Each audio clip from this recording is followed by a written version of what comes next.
Empire.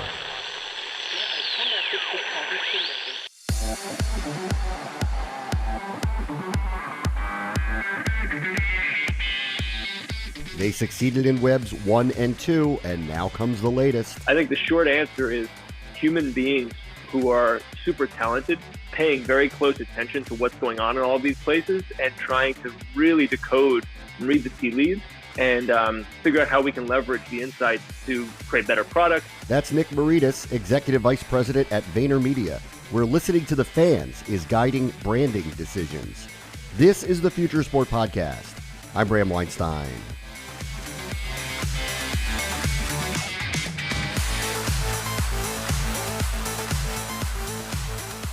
Gary Vaynerchuk is one of the early success stories of leveraging social media and video to grow what was a family wine operation into what is now a global advertising, marketing, and representation entity. So this conversation with one of his top executives was broad, considering the depth and breadth of their interests and what the future of Web3 means to sports and society.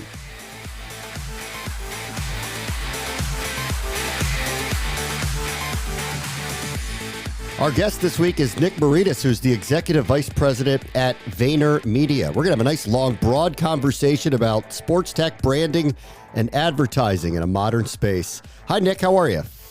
What's going on, Brand? And hello to everyone out there. All right. Glad to be here today. Let me just start by saying that I have been a fan of Gary Vaynerchuk's work for a very long time. He's been clearly way, way, way ahead of the curve on literally everything. So could you just kind of give me a sense of Vayner Media and what your goals are as a company? So Vayner Media, New York based, but now global as well, and London, Singapore, recently opened Latin America. We are, one of the largest and fastest growing independent ad agencies on the planet, built by Gary Vaynerchuk, started about 13 years ago. We like to say we are built for relevance and speed, and we crash culture. We help brands, transform their businesses, and are, wildly consumer centric and contemporary relative to most of the other things in our space. And so, being on the forefront of things like all things Web3, NFT, just like we were in Web 2 with social media, kind of core to who we are as like a business that's built all around. The audience won't be able to see it, but holding up my cell phone, and all things having to do with social media.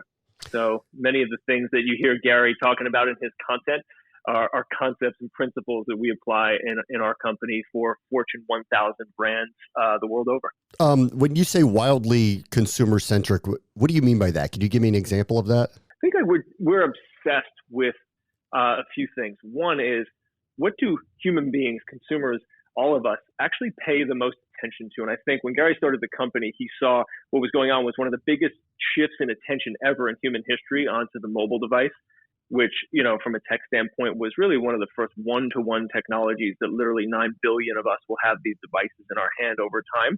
And so as that shift in attention happened, it led to all types of new outlets, different from kind of the old guard media, similar to the podcast we're doing right now, and new ways to speak and engage with consumer. And I think that in the ad agency space, where I came from was part of a bigger kind of more traditional shop 5 years ago. It was very much like a top down, let me tell you my message, by broadcasting that versus bottoms up. How can we listen to what the consumer actually is interested in? What is relevant to that person? And then how can we design creative and media, which is what we do at scale in our company, to hopefully address, your audience, other audiences with things that they actually want to pay attention to.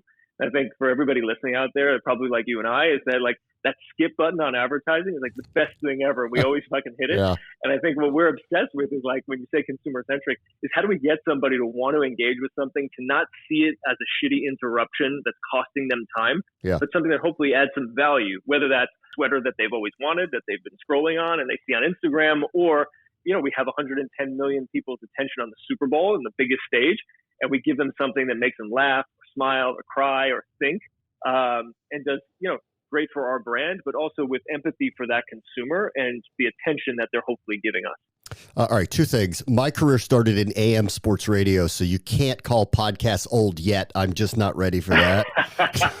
Not prepared for that. And then secondarily, on the bottom-up mentality where you're listening to the consumer, there's a tremendous amount of noise on all of these platforms. How do you know what's cutting through? How do you know when you're hearing something that's what a large group of people want and it's just not things that are being said on the internet? I think that there's a few ways. There's obviously, fancy technologies and things that you can have for social listening. But I think what we've found the past few years, especially as the proliferation of new platforms, from Instagram to TikTok and beyond, is that there really is no substitute for human beings putting those creatives into the platforms, having people engage with them, reading all of the comments, obsessing about what's behind someone who would comment. I was just looking before I came on a Planters Peanut tweet about the optimal trail mix.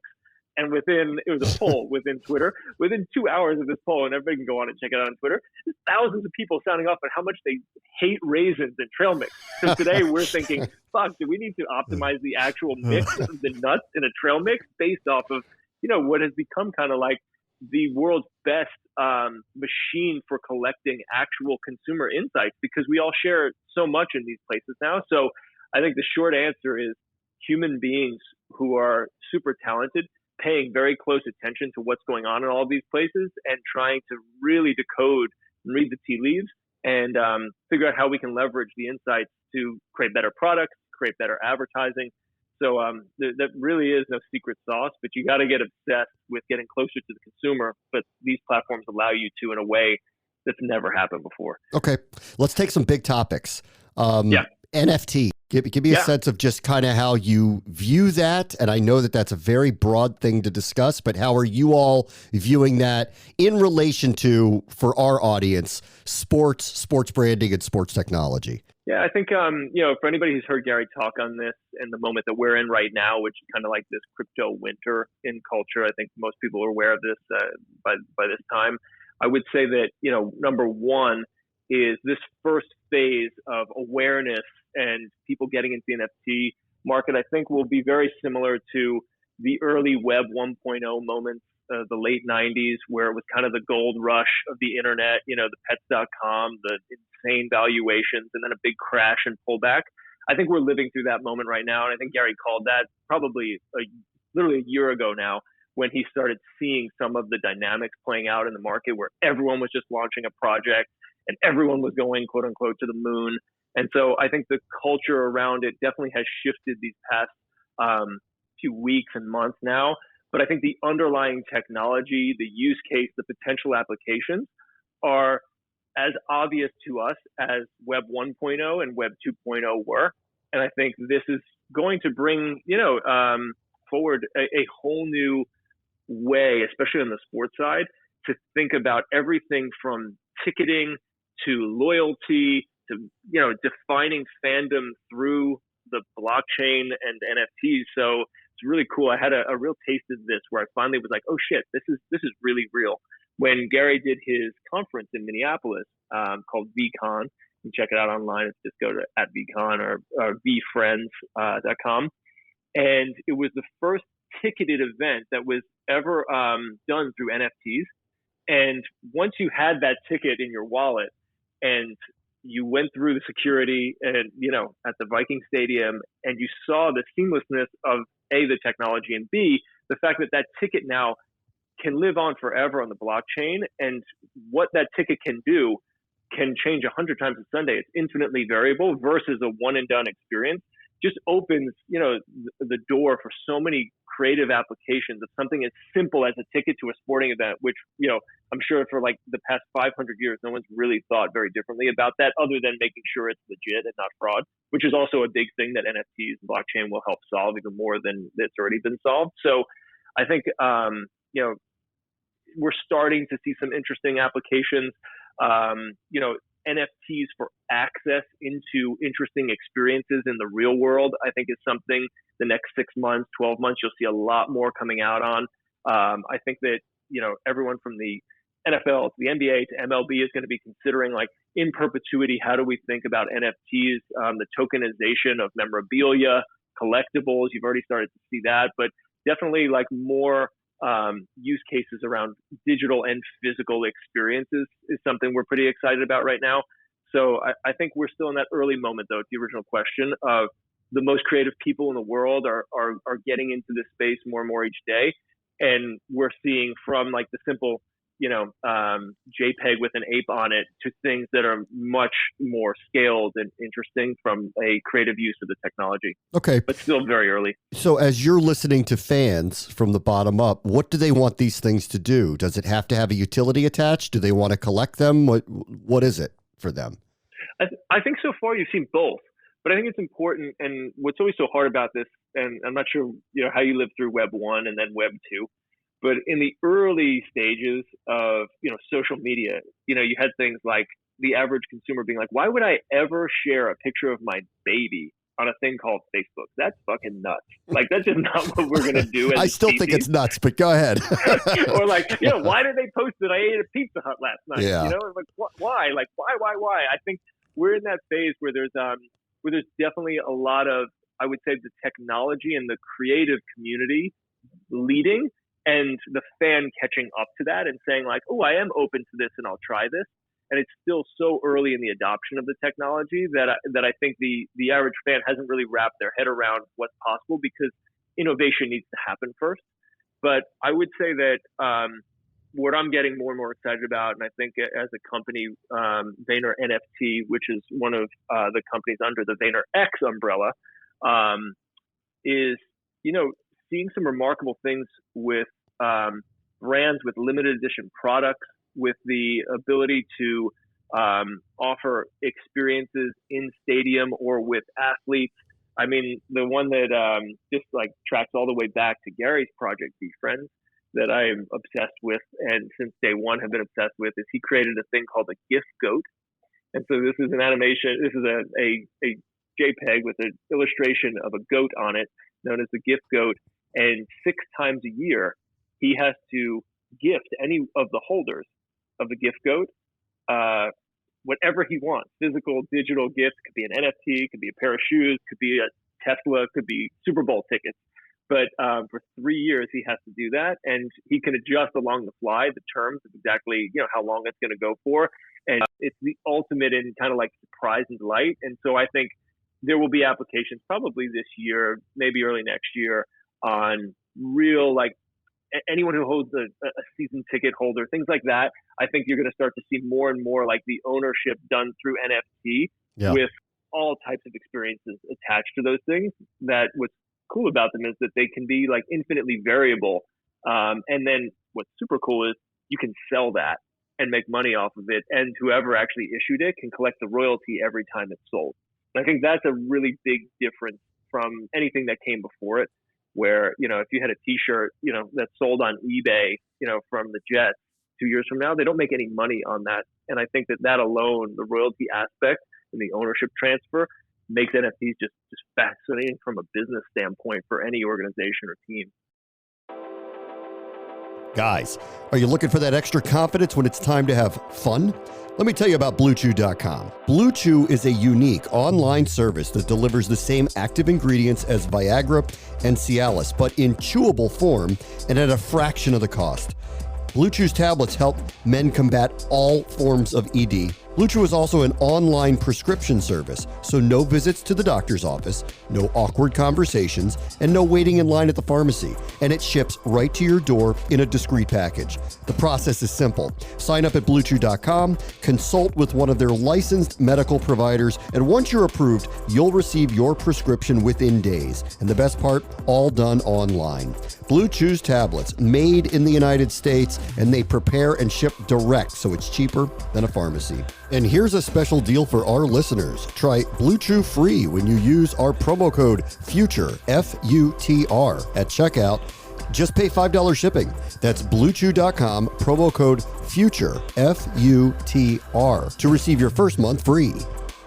Let me get your opinion on what leagues are doing well now in modern branding and advertising to their fan bases. Who stands out to you that's doing well? I think everybody stepped their game up a bit. I would say like the most obvious thing that played out in the market as Instagram became kind of the platform of the moment was I think the NBA's decision to just let it go with the players and let them be who they are on social media really defined the past 5 years probably in terms of turning the player and the drama of the league outside of, scoring titles and, who won and who lost last night into something that resembles something like so much more rich and off the court, everything from fashion to the sports they're playing. And so I think like the NBA towers above others, in my opinion.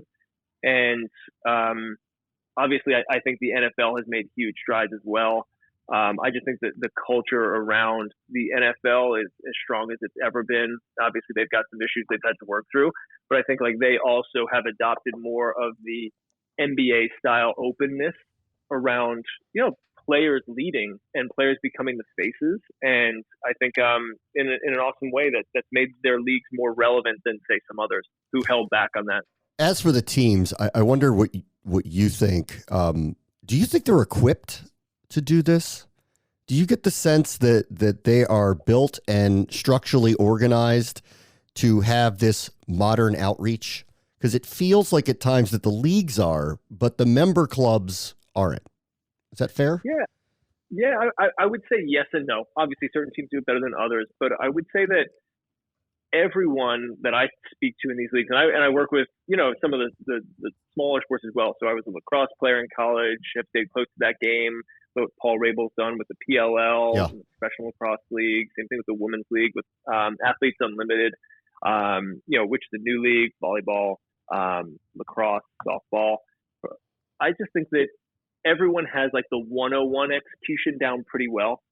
I think all up though, what we've learned as a company the past 13 years is that the attention shifts and it shifts fast. Yeah. And so the thing that actually, is interesting where I think some leagues may leapfrog now who may have been behind and some teams may as well is I don't think anybody in this country really saw TikTok coming. And I think the leagues and the players even have been slow because they just adopted the model, the 101, maybe the 201 for all things Instagram. And then this new beast came along. It was TikTok, which for 2 years running is the most downloaded app on the planet. And we could see it coming. Obviously, it was pretty massive and exponential in Asia, but then it hit here. And what's fascinating is it completely turns over the most followed teams and players. If you look between Instagram and TikTok, they're literally could not be more dissimilar in terms of who people are following. And so I think what all the leagues and all the teams need to think about is as attention shifts, how do we get there faster?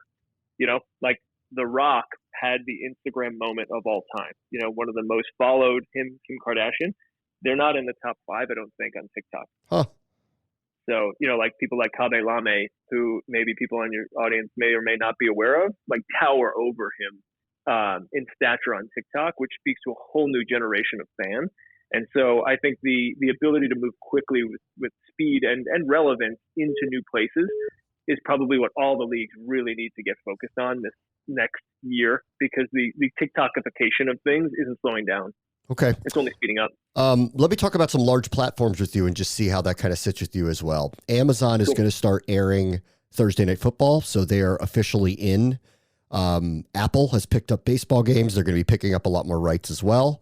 As you think about these major tech companies getting into the presentation of major sporting events, what comes to mind for you? I can't remember the year, but I remember the Super Bowl where Jeff Bezos was in Roger Goodell's box and they panned up. And this is like 5-6 years ago at least. And I remember having a thought at that time being like, oh shit, like Amazon's going to take the NFL. And I started thinking to myself, given their ambitions as, not just media companies, but like kind of the full stack of everything these companies do, is that it just makes so much sense. And in some ways, the dollars that they'd have to pay relative to the profits that they make are small, right? And so as part of their ultimate flywheel, sports and entertainment, and in particular, had something like 95 of the top 100 linear broadcasts of last year, which is a crazy stat. It's something like that. It's pretty wild just how popular it is relative to anything else on linear television at this point.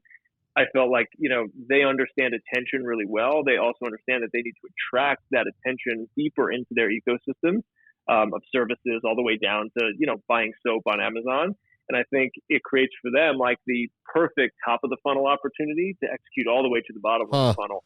And so I think that they will do things that no company on the earth can even fathom now because they have so much money to play with, A. And B is I think they will be wildly innovative because of the tech companies that they are relative to maybe how old world media had done deals. And so I just think like short answer is it's just a matter of time, but those things all go over. I think you may have saw like the Apple MLS deal that just got struck last week, like a 10-year deal. Yes. It's pretty significant. Yeah. And so I've just seen it now. And so I'm not speaking with too much audacity because the pattern's kind of getting there is it's just speeding up. Yeah. Right. It started with a little bit of NFL, then it started with a lot more NFL. And now I just think like it's an adoption curve, but it's not to say that like TV's done in the traditional sense of it. But I just believe that the competition that will ensue is going to be like nothing we've ever seen because we've never had competitors like this. Okay. All right. So in that vein, all right. So I grew up working in traditional media, ESPN. I was in Bristol for 7 years. I've worked in radio. I'm a play-by-play voice. And there's a tremendous amount of restriction in how the brand wants it to be portrayed in these, old traditional linear models. And I think you're right, that Amazon and Apple and others are looking at this differently. How do you feel? I guess I'm not sure they have much of a choice if they're going to work with them, but I wonder how you feel about will the NFL, MLB, MLS be more flexible in how the brand is portrayed on these outlets as opposed to the previous ones where it was very transactional. We're buying your rights and we're selling advertising, but we want this presentation to be in the best interests of protecting the shield. I think it'll probably be a little bit of a mix of both at first, but in the end, I think both parties there, or multiple parties, are smart enough and sharp enough to know that the single best consumer experience they can create is the key to relevance, which is the key to them making money. And so I think that one thing that tech companies may be able to do is to actually innovate in ways because of the fact that they have all the world's first party data. Amazon's got my credit card, Apple's got my credit card. They are able to speak to me in such unique ways from a service standpoint. And so it's a little bit of what you've seen like Disney Plus do, and they're going to start to do it at an even grander scale of like, what is this entire ecosystem with all of this different IP? And how do I create bundled experiences? And I think the leagues will probably see the potential to create something exponentially bigger because of the fact that they have one-to-one relationships. And that's probably the most like underreported part of a lot of these, conversations. Yeah. But that's really like the amazing thing that these companies sit on, which is the ability to create something that is so custom tailored to me that I may pay a premium for. And I think the NFL in particular will probably figure out, because they're pretty good at understanding these dynamics too with fans, how to really take advantage of that. So it can be a win it's like the triple win. It'll be the win for the consumer, better experience, win for the league, more money, and great for the platforms themselves. And so I think like that win-win-win potential is there. But at the same time, to your point, there will probably be a 5-year period of like, well, that's how we did it in linear, until it wasn't. And somebody's going to have to blink and do something wildly innovative, and then everyone's going to play catch up. But I think that's what you've seen with a lot of traditional media is that like it's true until it's not. And then when it's not, it changes so fast. And so I anticipate there will be more of these types of moments in the next few years. But, I don't think it will just replicate the exact deal structure of what they had the past 25, 30 years. Okay. All right. Last one and last big topic. How do you view advertising, branding, engagement through esports? Through esports, I had a really interesting moment with some folks early on from one of the very big teams in esports, which was like, we're the Dallas Cowboys. And I was like, okay. This was like 6-7 years ago. And I was like, what the fuck does that mean? The Dallas Cowboys, okay. And they're like, you just don't know it yet. But there's a whole generation of like tens of millions of kids which see us the way that like you see Dak, like the way that you grew up with Emmitt Smith. And I was like, fascinating, but bullshit. Like, let me see, right? And then I attended some of the events and I was like, oh shit, I see it. Like I actually see there's something going on here And I think that things that are fascinating right now and are just huge opportunities that brands are starting to get more involved with is back to how I started with consumer centricity, is esports athletes are some of the most influential people on the planet.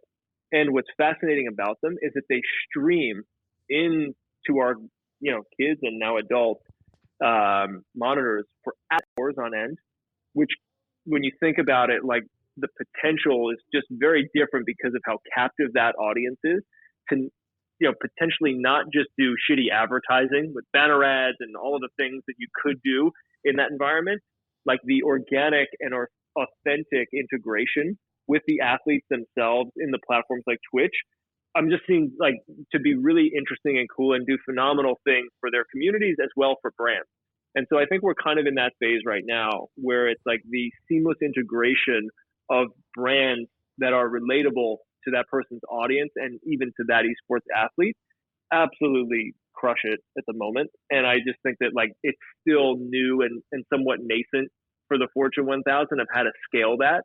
But like anything, I think as time goes on, people are starting to get way more interested in like, wow, like talk about influencers, that might be like tier 1 gold level all time ability to get people to do things.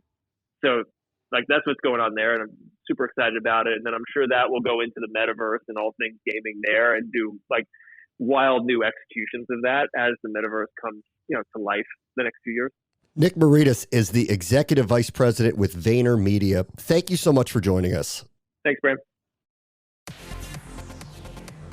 On the next Future Sport podcast, could the armed forces soon be littered with former NCAA athletes? And as a result, the kinds of people that the Department of Defense, whether it's the intelligence community or whether it's the Army or the Navy, the kinds of people that they're looking for are very much reflected in collegiate student athletes. Intrinsically motivated, physically ready, digitally savvy, coachable, as well as. That's Dave Maloney, founder of Orchestra Macro, who is pitching Congress on a reverse-engineered GI Bill. That will do it for this episode. As always, the future is now. This is the Future Sport Podcast. I'm Bram Weinstein.